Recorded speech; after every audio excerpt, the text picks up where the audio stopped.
Bom, hoje nós estamos muito chiques aqui, vamos falar do vencedor do Festival de Cannes 2024, Sean Baker, que é um queridíssimo aqui pra gente no canal.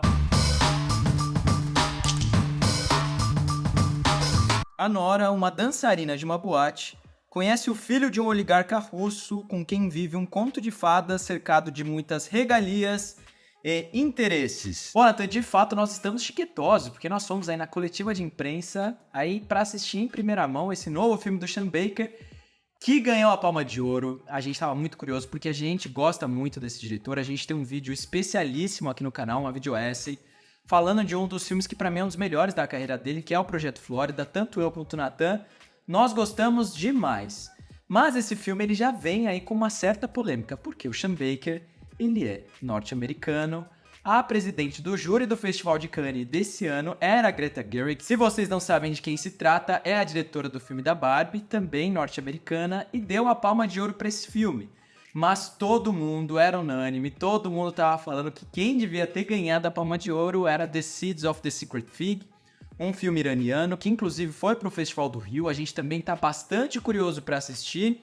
Mas aí, com toda essa fofoca aí que rolou por trás, eu já quero saber do Nathan, porque ele não me conta o que ele acha dos filmes antes da gente gravar, porque, gente, quando ele sai da sessão, ele é uma esfinge. Ele não fala nada, ele só vai embora e a vida que segue. Então, conta aí pra mim e pra todo mundo que tá assistindo, o que você achou do filme? Pois é, eu faço a esfinge aqui porque, né, pra criar aquele charme e tudo mais e chegar mais com tudo aqui pro vídeo. Eu sou fanzaço de Sean Baker, eu acho que esse é mais um acerto aqui na carreira dele. Eu acho que eu gosto talvez um pouco menos do que os dois últimos filmes dele. O Projeto Flórida, como a Edra comentou, a gente tem o vídeo ensaio, mas Red Rocket a gente também tem crítica aqui no canal, todos estão aqui na descrição e nas cartelinhas. Mas a Nora também é um grande filme. Deveria ser a Palma de Ouro, não sei, acho que a substância que a gente assistiu, na minha opinião, já é melhor do que o filme aqui, mas também tem uma porrada de outros filmes aí que foram exibidos que a gente ainda não teve a oportunidade de assistir. E em todos esses filmes, né, o Sean Baker, ele acaba discutindo muito desse sonho americano, né, dessas personagens que estão ali à margem da sociedade, que muitas vezes tem ali um relance de sucesso, um relance de uma vida melhor, seja ali no Projeto Flórida, quando essas personagens estão ali vivendo literalmente à margem ali da Disney, como também o Simon Rex aí, quando ele cai um dinheiro na mão dele, ele pode fazer inúmeras coisas em cima disso, mas que a verdade é que todos esses personagens eles abraçam com muita força a fantasia que é oferecida a eles, mas aí analisando talvez um pouco mais a minúcia, a gente vê que eles se contentam com as migalhas que eles de fato têm ali para continuar sobrevivendo. Então são personagens que sonham muito e que sonham em viver esse sonho americano.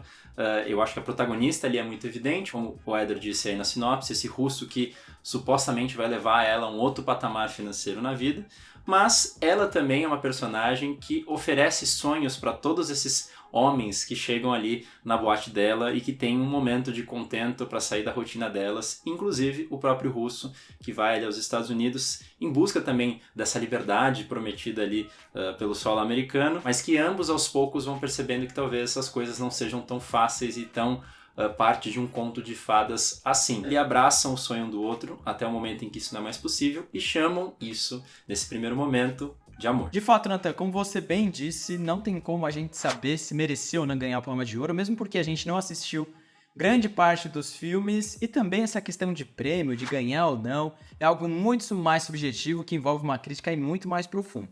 Mas falando do filme em si, acho que a gente tem várias coisas positivas. Eu assino embaixo com relação ao que o Nathan diz. Pra mim não é um dos meus favoritos, mas quando se trata de Sean Baker, não sei se é porque eu já tenho um grande apreço, já sou um pouco suspeito pra dizer, né? Eu gosto da estrutura dos filmes dele, os personagens, essas histórias que ele gosta de contar. E é interessante pensar, na minha cabeça, não sei pro Nathan, gostaria de saber da parte dele também, se ele considera que esse é o filme mais dentro da caixa, né? Que é aquele filme com começo, meio e fim. Se a gente analisar esse diretor, esse mesmo que começou fazendo aí um filme com um celular, um iPhone. Então, assim, há uma grande mudança aí dentro ali da filmografia dele, mas ainda assim ele retrata, né, um pouco desses personagens que estão à margem. Aqui a gente traz a história dessa imigrante, a gente fala desse sonho americano, e é um filme que ele não faz muitas firulas. Ele tem aquela história, aquela mensagem muito bem definida.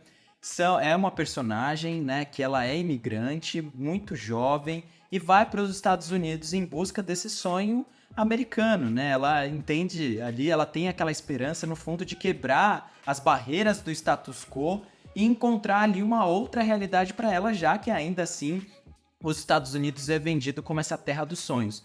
Mas o que eu acho interessante é que ele coloca do outro lado um outro personagem imigrante e que é muito rico. Então a gente esperaria que talvez, né, essa esperança pudesse vir de um personagem norte-americano, mas pelo contrário, vem de um personagem da mesma nacionalidade dela, que é um garoto russo, um garoto muito jovem que ali vem trazendo muitas promessas para ela. E ao longo do filme a gente vai vendo que cada uma delas vão sendo quebradas. É quase que um grande quiprocó, né? Em que esse garoto bastante inconsequente decide fazer o que quer e o que bem entende, afinal de contas, ele tem todas as regalias, ele tem todo o sistema ao lado dele. Então ele pode simplesmente pedir uma pessoa na rua em casamento e ele entende que isso não terá consequência nenhuma na vida dele. Eu acho curioso você falar isso porque ao mesmo tempo em que a Nora ali bebe de um cinema mais popular, principalmente ali na meiuca do filme, né, quando você tem aqueles personagens que são ali bastante estereotipados, uma comédia de erros ali, que são meio paspalhões até, o que tiraria aquela aura mais indie que a gente tem no Sean Baker, mas por ter várias viradas de estilo ali ao longo do filme, né? Então uma última parte mais sóbria, essa parte um pouco mais de comédia, o começo ali um pouco mais sensual, eu acho que ele acaba sendo também mais ousado por isso, né? Até porque também, se a gente for comparar um Projeto Flórida, que é um filme de crianças, em que tudo ali tá num mundo mais lúdico, eu acho que ele é um filme muito mais acessível de ser assistido do que a Nora, que é o filme claramente mais explícito sexualmente também, e que eu gosto muito disso, que ele não tem ali nenhuma vergonha de expor ali os desejos que são divertidos, mas que também tem certas dores ali dos americanos. Enfim, esse sonho tem na verdade muitas outras camadas do que seria o plano ideal americano que a gente já viu em inúmeros outros filmes na história do cinema. Então, não sei se eu respondo você, mas eu acho que ao mesmo tempo em que ele é em alguns aspectos um pouco mais convencional por acessar algumas coisas que a gente está mais acostumado a ver no cinema, como ele enfilera todas essas coisas também faz com que eu ache um filme um pouco diferente. Pois bem, né, eu estava citando essa comédia de erros que a gente tem ali na metade do filme, né, quando os dois decidem ali viver esse amor de perdição, enfim, tomando decisões ali, inclusive, bastante precipitadas, ou, por que não, de fato, justas, né, se eles não têm nada a perder, se esse sonho ele é possível por completo, por que a gente não mergulha nele de cabeça, como esses dois personagens fazem? Afinal, é isso que o cinema e outras obras aí venderam como discurso pra gente. O que eles fazem é simplesmente abraçar isso com todas as forças. Mas o que a gente percebe é que também esse amor americano é também parte dessa farsa, né, desse sonho. O filme ele se transforma ali numa comédia meio paspalhona, né, como eu comentei, que é muito diferente do realismo meio fantástico que a gente tem dos outros filmes dele. Eu acho que é um recurso diferente para mostrar essa fantasia, né, que esses personagens ali, como eu disse, abraçam com todas as forças, porque não passa tudo de uma encenação, né, de uma invenção, de pessoas ali atuando, de estereótipos muito claros, de vilões que se opõem ali aos mocinhos para que eles possam viver felizes para sempre, né? Que era uma coisa que aparecia também no Projeto Flórida, como a gente comenta no próprio vídeo ensaio, mas é sempre um pouco mais ali nas periferias da imagem, sempre um pouco mais nesse ludismo que as crianças tinham. Aqui não, é de fato uma mudança de tom, uma mudança de estilo. Por outro lado, né, eu acho que é um filme que, se a gente for comparar com esses outros dois que eu mencionei, ele também parece muito menos acalorado no sentido estético da imagem, né? Acho que o Projeto Flórida e o Red Rocket são filmes que têm, o Éder pode inclusive me corrigir nisso, né, que ele é diretor de fotografia, as coisas todas, tem muito menos granulação na imagem, acho que são filtros muito mais frios, principalmente nessa parte ali de comédia, né, quando a gente entra nessa segunda parte do filme, ali é tudo mais contrastado, é meio branco, meio preto. Então são cenas frias que puxam para um realismo, né, ironicamente, né, porque a gente está acostumado a ver o nosso mundo em cores mais chapadas. As cores do cinema são sempre mais quentes, são sempre mais gostosas de acompanhar. Então eu acho que existe ali uma virada de chave, né? Se a gente tem nesses outros dois filmes esse realismo, talvez na forma como esses personagens interagem com o mundo, e na imagem a gente tem um pouco mais de um filtro de cinema, aqui é o contrário, né? A forma como esses personagens interagem com o mundo é um pouco mais cinematográfica, mas como esses personagens são filmados ali, é um pouco mais seco, um pouco mais realista, entre aspas. Então veja, né, eu acho que quando o filme ele abraça essa coisa mais do cinema de gênero, parece que também é uma outra forma de escapar dessa realidade que às vezes dá as caras ali durante o filme, especialmente para a parte final, quando, por exemplo, ela diz que vai recorrer à justiça se ela tiver que fazer alguma coisa contra a vontade dela, e ela percebe, isso aqui não vai dar certo. A justiça, nem na fantasia dela, existe a seu favor, como também na realidade. A gente sabe qual que é o papel de uma pessoa ali, um oligarca, como o Éder comentou, e qual que é o papel dela, que é uma imigrante comum, né? Apesar de serem ali personagens que talvez busquem ali coisas diferentes nessa terra de promessas ali, a gente tem muito claro qual que é o destino de cada um deles nessa fantasia, né? E aí a fantasia ela só continua para um dos lados da forma como gostaria, talvez. Então, assim, nesse sonho americano, a gente vê que nem sonho, quanto menos realidade, jogam a favor dela, mas também o amor e também o tesão. Então, sempre ali jogando contra ela. É uma das coisas que eu queria discutir um pouco mais adiante, mas não sei se eu respondi a sua pergunta, Éder, me diga aí. Eu acho que faz sentido, assim, os pontos que você traz, né? E quando você fala dessa questão da fotografia, ela um pouco mais fria, né, mais gélida, eu acho que ela acaba refletindo um pouco também essa Nova York, que também tem essa cara, ela carrega muito essa ideia de cidade grande, de cidade e quase que uma impessoalidade ali, né? Então eu acho que a fotografia ela acaba fazendo parte da história dessas pessoas, né? Que elas são apenas imigrantes que estão, de certa forma, tentando conquistar algo nesse lugar onde vem pessoas de todos os lugares do mundo ali para viver o sonho americano. Eu acho engraçado que esse filme, para mim, ele é quase que uma espécie de resposta, né? É quase que uma linda mulher, a geração Z, porque ali no filme de Uma Linda Mulher, o Gere, ele contrata a personagem da Julia Roberts, que está na Hollywood Boulevard, e contrata ela por uma semana. E aí, nesse período, eles vão se apaixonando e ali o filme, ele ganha um outro teor, né? Ali eles ganham ali uma relação de casal de fato, né? Não mais de empregado e empregador, né? A relação muda, porque ela tem acesso a outras coisas, aí a gente vai para uma outra discussão. Mas é interessante porque, de certa forma, ali se discute também essa ideia, acho que do sonho americano, por mais que venham de dois personagens que são nativamente norte-americanos. E nesse aqui a gente vê ali o começo de um sonho de um conto de fadas, mas aí é como se ele desse essa resposta, né? E eu acho que essa resposta ela vem tanto através dos diálogos, que eles são bem verborrágicos, com muitos palavrões. Esses personagens ali estão agindo quase que espontaneamente ali as situações, quase que improvisando. Então a gente vê ali a realidade de fato dessas mulheres nuas, trabalhando, tendo que lidar com esse monte de homens esquisitos, né? Muito diferente dessa linda mulher dos anos 90, que ela já encontra logo o Richard Gere ali, né? A gente já vê uma glamorização muito grande. Então aqui a gente vê o começo desse sonho e a gente vê que, de fato, ele acaba sendo tão superficial quanto essa ideia que a gente acaba criando de sonho americano. Eu acho que uma crítica que eu faria ao filme, enfim, eu acho que ele cria esse universo de forma muito interessante, a gente fica muito ali curioso para saber o desfecho, para saber um pouco mais sobre a história desses personagens, mas eu acho que na segunda parte, quando a gente começa a se aprofundar um pouco mais na relação, eu acho que o filme ele fica um tanto quanto repetitivo, ele mostra várias vezes o quanto aquela vida é maluca, o quanto eles estão vivendo intensamente, o quanto ali a quantidade de possibilidades que ela tem, porque ele coloca repetidas vezes a quantidade de luxos ali, para depois a gente ter aquele choque de tudo que ela vai perder. Mas eu acho que ele fica se repetindo muito. Ele depois tem um jogo de gato e rato ali, que alguns capangas ali da família do garoto precisam achar ele, porque ele foge. E eu acho que se repete um pouco. Então eu acharia que teria que ser um filme um pouco menor, porque eu acho que ele vai perdendo um pouco a força dessas situações cômicas e de intensidade que ele vai trazendo ali, que a gente fica um pouco tenso.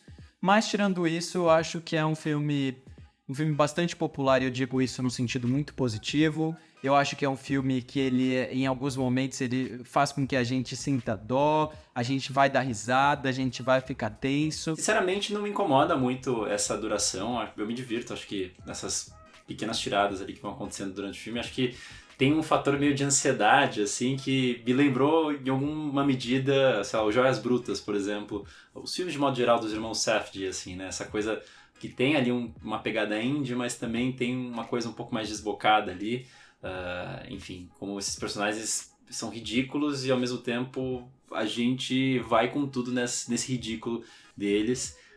E enfim, eu acho que ao mesmo tempo narrativamente mostra também um pouco dessa perseverança dela em abraçar esse sonho. Afinal, uma pessoa que não tinha nada a perder, não tem por que desarmar o jogo quando ela parece estar ali mais próxima de ter algum tipo de sucesso. Então acho que essa longa duração me mostra também um pouco dessa resistência, dessa resiliência dela em afirmar que é isso que ela quer mesmo, que ela realmente está vivendo esse sonho dela.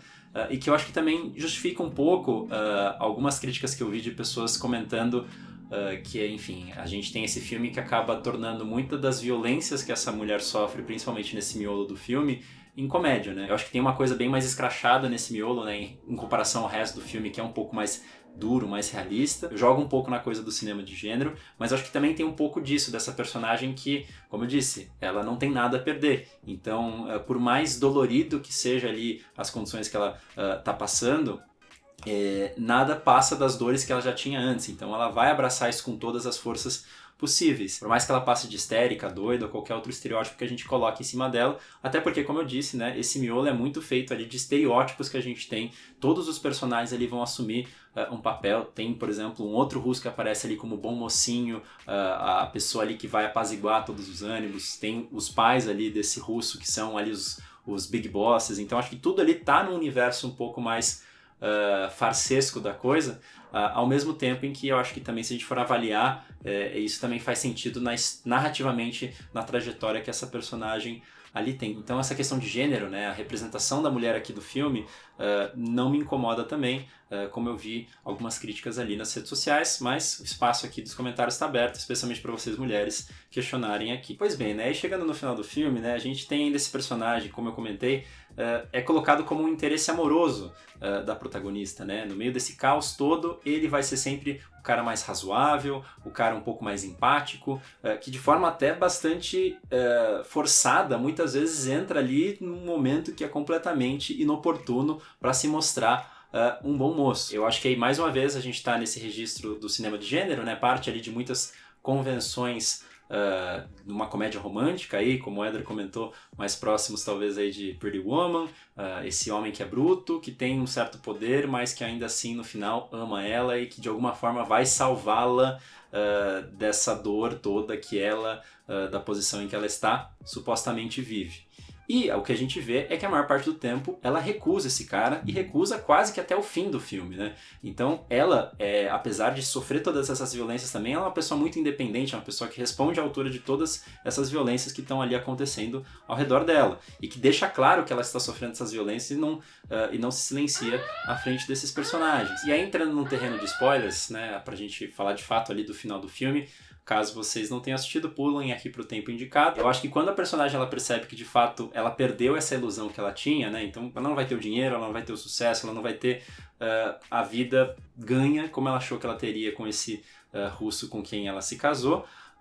Ela de alguma forma vai virando um pouco a chave e notando mais esse segundo russo como se entregasse ali pro amor, se entregasse mais uma vez ao tesão, que de alguma forma ela aprendeu a capitalizar durante o filme todo a relação que ela teve aí com esse russo oligarca. Então, se de alguma forma a Annie, né, que é o nome que ela também fantasia criou para ela dessas ilusões, perde, conforme a gente vai chegando ao final do filme, a Nora, que é o nome ali de fato de batismo dela, pode ter ali de alguma forma um respiro amando. Só que, como o Éder muito bem comentou, isso aqui não vai ser um filme que vai romantizar, né, esse homem ali que vai salvá-la da situação em que ela está. Ela, por si só, está usando esse homem, né, que ela monta em cima dele e transa com ele quase como se fosse um instrumento, talvez alguma forma de se redimir, já que não tem mais nada ali a seu alcance. Então, enquanto eles estão transando, ela começa a chorar, começa a bater nele.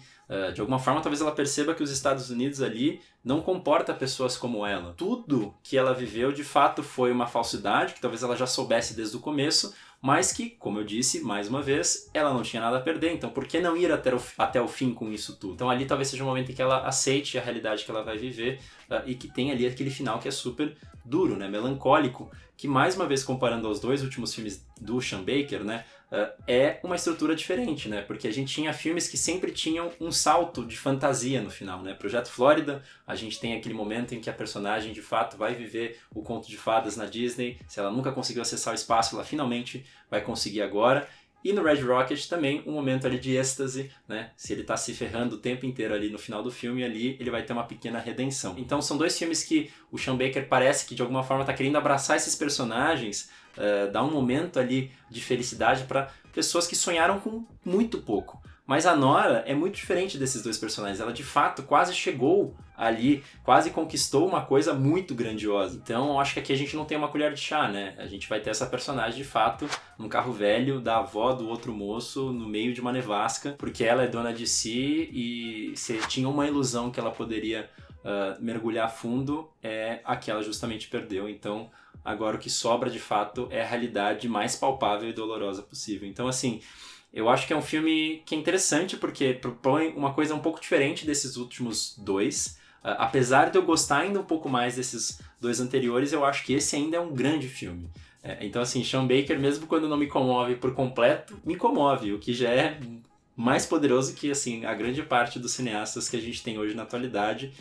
E eu acho que vem aí com muita força para eu torcer, inclusive, no Oscar de 2025. Bom, da mesma forma que eu não sei a opinião do Nathan quando ele assiste os filmes, às vezes eu também não sei o que ele vai trazer de 20 recomendar. Então, 20 recomendar pra vocês e pra mim também. Então, diga aí, Nathan, o que você tem pra gente hoje de 20 recomendar? Pois bem, Éder, o 20 recomendar que eu trago aqui hoje é de um filme que eu sei que você gosta. Enfim, ele fez um burburinho ali atrás, mas ele também não é um grandíssimo filme, então é sempre bom como descoberta para todos, que é o Compartimento número 6, que eu recomendo aqui justamente porque durante o filme, né, eu e o Éder, a gente estava assistindo na mesma sala, eu conversava com ele, mas aquele personagem não é aquele russo lá daquele outro filme de amor também? E de fato é.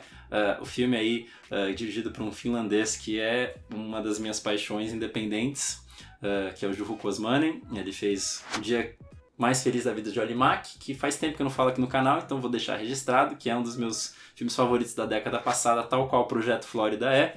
E aí, em 2022, 21, não sei exatamente quando, ele fez aí Compartimento número 6, que tem esse russo, também com um papel mais ou menos semelhante desse bruto que ama e que vai se soltando aos poucos. Então se você quiser ver um pouco mais o potencial desse homem que apareceu aqui em Anora, que é só um mero coadjuvante, lá ele dá um pouco mais as caras. Então, por favor, continue nos seguindo, compartilhando aí os vídeos do canal para que a gente chegue aí, possa chegar em mais pessoas. Então eu espero que vocês tenham gostado desse vídeo.